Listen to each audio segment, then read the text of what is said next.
da nga bëgg mën retouche comme un pro di retoucher photo dindi picc yi raxas bëñ yi bët bi et tout ce qui est imperfection rek lépp loo xam ne daal rafetul ci photo nga dindi ko tuto bii nii tey pour yow la.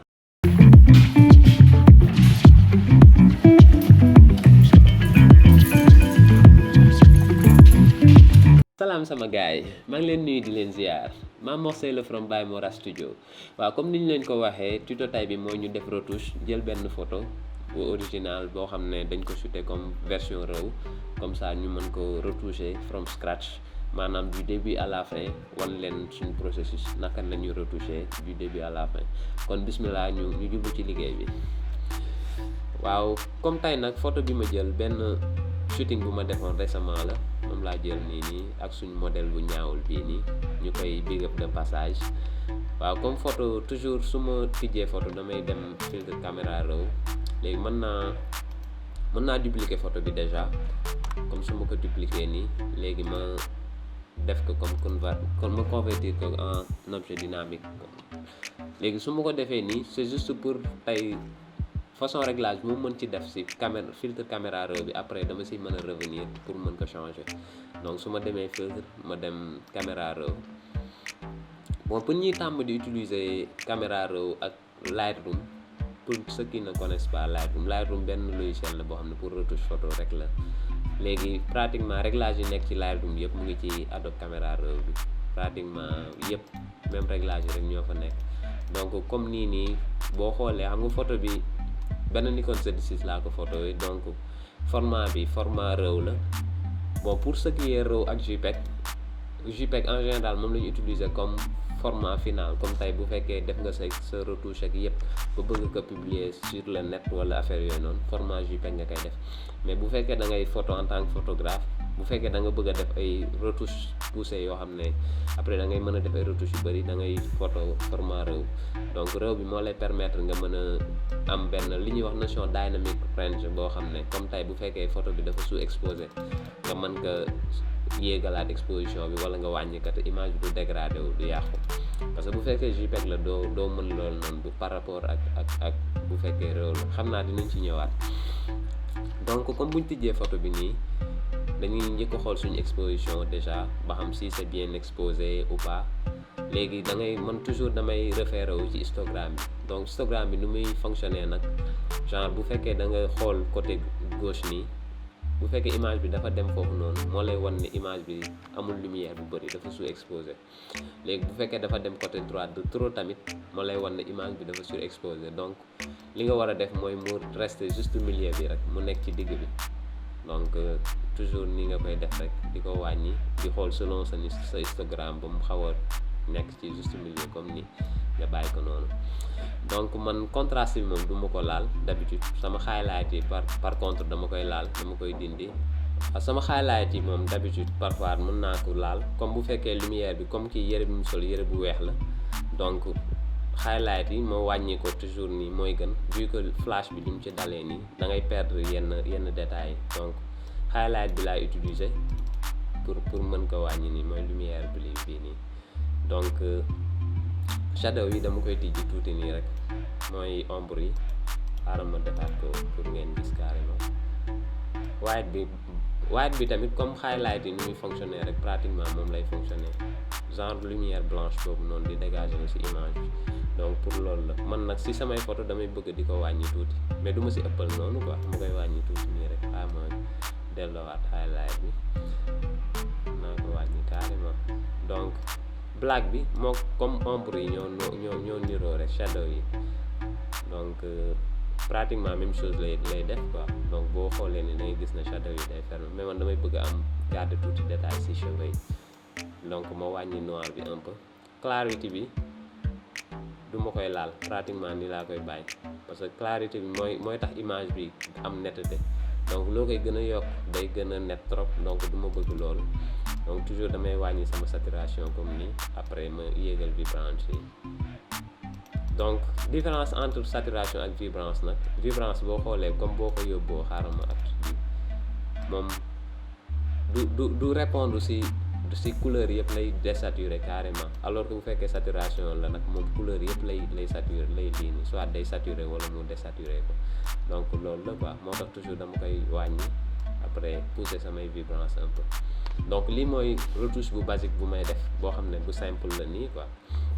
Donc après lu may defaat mooy bu fekkee bët yi dafa xaw a xonq par exemple, dama koy xaw a leeral. Donc su ma koy leeral ci brush bii laay utiliser bi nekk ci kaw. Donc ma yokk sama exposition ma nga lii ko saturation yi ma wàññi ko. Donc ma utiliser benn brush comme nii, xaaral ma yokk brush bi tuuti. Ok, donc comme nii rek ma xaw a weexal bët yi tuuti nii, mais du ma ci ëppal quoi, parce que bët yi bëgguma mu weex carrément trop noonu, kon day xaw a féege. Donc damay bëgg mu xaw a wàññi tuuti nii rek. ma defaat ko fii on screen, voilà comme nii baax na, ma def ok. Donc su ma defee ok rek automatiquement da ngay gis ne am na différence par rapport ak image d'origine bi. da ngay gis ne récupérer nañ yenn détails. Donc voilà, léegi su ma defee nii man mën naa cliquer double clic, comme objet dynamique la mën naa cliquer nii mën naa si cliquer léegi pour mu tijjil ma ko beneen fenêtre comme nii. da ngay gis ne layer bi tijji na ko beneen projet. Donc si fii léegi deuxième processus bi may def mooy deuxième étape bi du moins mooy ma éliminer tout ce qui est tâche. Donc outil tampon bi laay utiliser S. léegi comme li ma ko expliqué woon si tuto bee passé noonu, tuto présentation Photoshop bi, bu fekkee liiragoo ko mën nga ko xool côté bii nii wala côté bii. Donc clic ngay def, clic da ngay bës alt appuyer, après nga copier fenn coller, nii rek nga koy defee quoi. Donc nii ngay def nga dindi tout ce qui est imperfection comme picc yi wala tache wala affaire yooyu noonu. Donc comme nii xam naa dama koy def de manière rapide rek, comme ça tuto bi bañ a gudd carrément. Ok.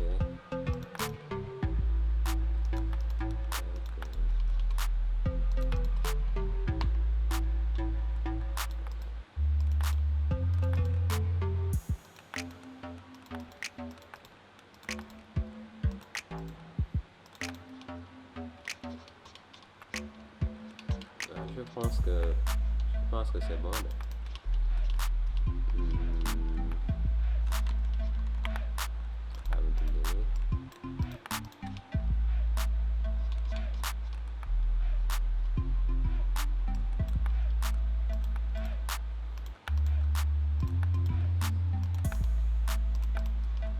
Voilà, léegi su ma defee nii après mën naa ko enregistrer su ma neexee. su ma enregistré nii léegi image bi dama koy dupliquer, comme su ma ko dupliquer après ma defaat ko smart object comme nii, ma convertir ko en objet dynamique. léegi su ma ko convertiree nii après ma dem image, dem adjustements, après ma dem invert mooy inversé, contrôle I mooy raccourci bi quoi. Donc après damay baser mode de fusion bi sur vivid light mooy lumière vive en français. Après ma dem filtre, dem haute mooy âge, après ma dem high pass mooy pass haut. bu ma ci cliquer après ma jéem a utiliser entre intervalle boo xam ne entre 16 wala ba côté 19 yooyu noonu jàpp 20 comme ni ma def ok. léegi su ma defee ok ma demaat filtre, dem gauche blur mooy flou, après ma dem Gaussian blur comme nii. fii tamit ma def ko ay 3 wala 2 jëm noonu jàpp 4 3. donc li intéressant si boo ko defee smart object, tey bu ma ci cliquer woon nii rek bu fekkee résultat bi ma am neexuma, su ma ci cliquer waatee dinaa mën a changer waat sama réglage. donc loolu mooy importance bi quoi. donc mën naa ko def nii après ma créer masque, waxoon nañ ci masque yi. donc ma remplir que ak pot de peinture ci couleur noire, su ma ko remplir lii laay am. léegi ma utiliser pinceau bi, après xaama wàññi ko. donc couleur bi dama koy changer fii boo bësee X mooy raccourci bi pour changer couleur bi. donc ma léegi damay couleur damay laal nag fépp foo xam ne xaaral ma opacité bi 11 la nekkoon xaaral ma delluwaat ko normal. donc boo commencé lire dañuy gis ne day mën naa def nii après ma soog a éliminer yenn parties yi pour mu gaaw quoi. xaaral ma gaawal ko côté bi léegi booy couleuré nag côté bii nii peau bi kese ngay laal, lépp lu bokkul ci peau bi doo ko laal. loolu mooy tax image bi garder benn aspect naturel bi nii. léegi comme nii lépp lu jëm ci peau bi mën nga ko laal comme ni ma koy defee nii. léegi nag fii mooy wax ji, comme lépp loo xam ne bokkul ci peau bi, comme par exemple bët yi nga xam ne mooy trait visage bi daal, yooyu da nga koy éliminer parce que sinon image bi du rafet. day mel ni image bu ñëw rek lépp fulu nii, lépp liis carrément. te xam nga nit moom bien vrai que image yi dañ koy retoucher, mais war na am benn aspect boo xam ne day naturel ba ku gis photo bi sax mën ko gëm quoi, xam ne image bi moom rafet na. mais bu fekkee da nga ko retoucher ba mu gis trop après image bi ni mu war a mel du ni mu war a rafetee du rafetee noonu, wala ku ko gis dara naan sa retouche bi rafet na rek. te loolu moom ça éviter quoi, parce que bëgg naa boo retoucher rek affaire bi ku ko xool apprécier mu rafet. donc voilà, bu ma delloo xaaral ma zoom, lii lañ am, fii lañ jógee, lii lañ am. donc fii dama koy wàññi tuuti pour mu bañ a féegi trop carrément. léegi après ma enregistré waat. donc je disais que ni comme su ma ko enregistré ba pare rek dangay gis ne day appliqué wu fii directement. donc bi su ma neexee ma continuer liggéeyee fii wala ma fermer ko rek, juste pour wan leen lan mooy importance su Smart Objective. donc bi mën naa ko fermer. léegi comme retouché nañ actuellement peau bi ba lépp set na, parce que fii lañ jógee ñëw fii, xaaral ma def nii, waaw fii lañ jógee ñëw fii. léegi xaaral ma dupliquer ko, su ma ko dupliquer ma rasterize ko, mooy pixeliser ko, comme ça Smart Objective bi dañ mu nekk image simple nii. léegi damay créer ci suuf fii nii, ma créer noir et blanc, soit ma ñëw bés fii nii dem noir et blanc, black and white, wala ma dem layer, après ma ñëw dem xool new adjustment, après ma dem black and white. donc après nga def ok. donc c'est la même chose quoi, mais boo xoolee boobu dafa gudd, donc damay cliquer fii rek dem black and white. léegi mu indi ma fii, ma bàyyi ko nii. donc c'est juste pour mën a xool image bi en noir et blanc. xam bu fekkee noir et blanc la si ngay gën a mën a xam ombre yi ak lumière yi fi muy jóge. te notion dodge and burn nag da ngay gën a éclairer partie yi nga xam ne dafa clair, léegi nga gën a assombrir partie yi nga xam ne dafa lëndëm. donc pour nga mën a def loolu noonu de manière efficace, pour mu nga bañ a trompé wu, nga def ko en noir et blanc mooy gën nga def ko en couleur. donc noonu la demee rek. léegi pour revenir, léegi xaaral ma créer benn courbe yi laay utiliser bu ci pour def dodge and burn. donc xaaral ma dupliquer courbe bi ci bii, xaaral ma renommé ko tuddee ko dodge, beneen ma tuddee ko burn. ok léegi su ma cliquer ci paramètre courbe bi, premier bi dama koy yéegal, dodge bi dama koy dodge yéegal ko. su ma nee yéegal ma surexposé, léegi beneen bi ma assombrir ko comme nii. donc su ma defee nii rek, léegi mën naa créer benn groupe tuddee ko dodge and burn.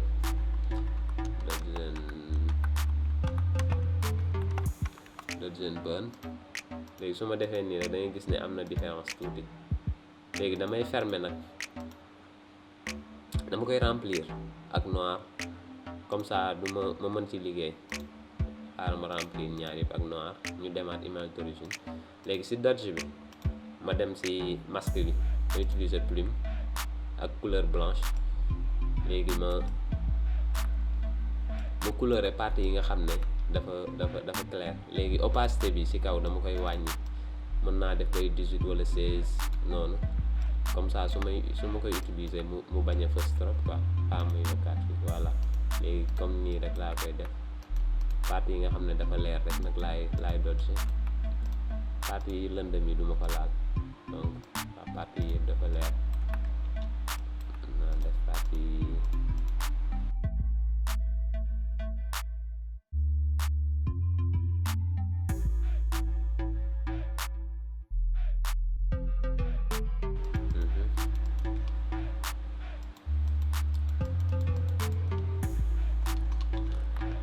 nga def la même chose tamit pour karaw gi. partie yi nga xam ne karaw gi dafa leer comme ni ñu éclairer ko. Léegi la même chose pour burn bi, lépp loo xam ne dafa sombre ñu assombrir ko, gën ko lëndëmal. waaw ma wàññi fii tuuti. léegi loxo yi fii boo xoolee fii dafa xaw a lëndëm, donc dama koy lëndëmal. fii daa am ombre ak partie bi. fii tamit bi pareil au même, damay lëndëmal côté bii nii. yére bi tamit fii dafa am ay ombre, donc mën naa ko lëndëmal. ak partie yi nii yëpp, lépp loo xam ne daal dafa am ombre nga éliminer ko, nga lëndëmal ko comme nii. ak partie yi nii, fii tamit, fii waaw fii nii. léegi xaaral ma dindi noir et blanc bi pour ñu xool. léegi ma fermer calque bi, donc su ma ko tëjee fermer ko tijji ko, da ngay gis ne am na différence quoi. te lii si lumière yi rek la ñu utiliser actuellement, donc foog naa baax na nii. léegi pour donner jox ko benn ton de couleur, léegi comme su ma ñëwaatee fii nii yëpp am nga ay balance comme color lookup table bii nii. pour loolu la mën nga utiliser ci channel yi wala photo filter wala balance yeeg, bëri na daal yi nga mën a utiliser. comme man lu ci bëri mën naa liggéeyee ak color balance bi.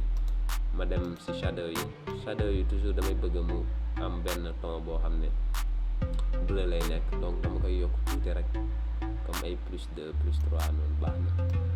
rouge bi tamit damay bëgg mu am aspect rouge, fii ma def ko nii mu xaw a vert tuuti ci shadow yi. highlight yi ma bàyyi ko nii, dem ci vert bi tuuti rek, wala mu dem ci rouge,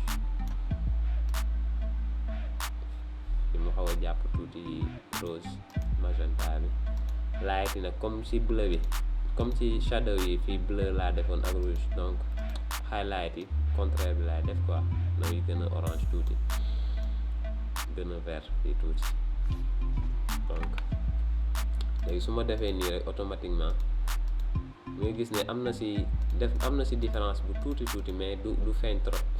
donc après ma dem ci courbe yi, su ma neexee ma jox ko benn style est-ce que comme nii, pour lui donner juste un peu benn ton boo xam ne bu simple lay nekk rek. comme boo xoolee nii bu simple nii. après ma dem ci gradient map yi, fii mën naa ko bàyyi noir et blanc. ma marqué mode de fusion bi sur soft light, donc nii comme su ma ko defee day gën a accentuer affaire yi. léegi dama koy wàññi, comme mën naa ko wàññi nii tuuti. léegi lii mooy aspect color grading bi, mooy étalonnage bi, donc bu simple rek juste pour wan leen quoi. donc bu ma delluwaatee fii lañ jóge fii, après ñëwaat fii nii, donc dangay gis nettement que nii am na différence bu mag. donc léegi comme ñu bëri liñ may laaj comme photo yi pour mu sharp, pour nga xam ne photo bi day net, donc da ngay boole lépp ba créer, def contrôle shift alt E du moins. léegi pour merge lépp, pour fusionner lépp ci benn calque, donc moo nekk nii nga xam ne lépp laa boole ni mu nekk ci benn image. léegi ma dem filtre, dem asa, dem high pass, mooy pass au, après ma wàññi ko ba ay 2 wala ba ay 2 foog naa baax na ci image bi. donc yii nag mu ngi dépendre ci yow façon qualité image bi nga yor, parce que bu fekkee téléphone la wala yenn appareil yoo xam ne nombre de mégapixels yi capteur bi amul doole trop, donc pour man jarul muy bëri quoi. mais xam nga comme bii 24 mégapixels la te full frame la, donc ça fait l'affaire. donc mën naa ko bàyyi ay 2, après ma basé mode diffusion bi ci incrustation, mooy overlay. donc su ma ko defee rek, su ma zoomé photo bi nii, xaaral ma zoom ko, da ngay gis ne yokk na ci ay détails quoi, comme peau bi nii. su ma defee nii, su ma ko dindee, da ngay gis ne xaw na ko accentuer un peu. donc voilà, lii la woon. alors li ma leen di ñaan mooy ngeen abonné déjà présent, ngeen invité seen amis yi aussi, bu fekkee am ngeen ay problème tamit ngeen bañ a hésiter ngeen commenter wax ñu yan difficulté ngeen am ci retouche ak yan façon tuto ngeen bëgg ñu def ko comme ça ñu defal leen ko, parce que quoi qu'on puisse dire chaîne bi pour yéen la te pour partager la rek. Donc lépp loo leen am ay idée wala lépp loo leen gis ne mën na dooleel affaire yi ngeen def ko. Mame Mor Seye la woon Baye Mora Studio, na xel mi màcc.